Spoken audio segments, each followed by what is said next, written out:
আসসালামু আলাইকুম। আজকে আমরা আপনাদের দেখাবো আমরা জমিতে যে পরিমাণ সার বা কীটনাশক ইউজ করি সমস্ত বিষয় আপনাদের সাথে শেয়ার করব। এখানে আমরা পাট ক্ষেতের জন্য যে সারগুলা দিব তা এখানে নিয়ে আসছি। যেমন ইউরিয়া সার ১ বস্তার দাম ১৪০০ টাকা, আমরা ২ বস্তা লাগবে আমাদের।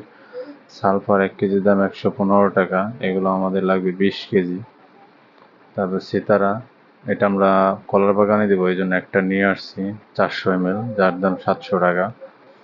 তা আমরা যে পরিমাণ এক বছরে যে পরিমাণ সার বা কীটনাশক ইউজ করি তা আমরা আজকে থেকে টোটাল বিষয় আপনাদের সাথে শেয়ার করব।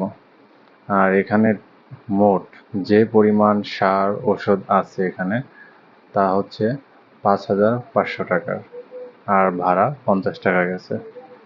এই জন্য আমরা হিসাব রেখে আপনাদের সাথে আমরা এক বছরে কি পরিমাণ খরচ করলাম আর কি পরিমাণ লাভ করলাম তা আপনাদের সাথে পার্ট বাই পার্ট ভিডিওতে আলোচনা করব। তাহলে সবাই ভালো থাকবেন। আসসালামু আলাইকুম।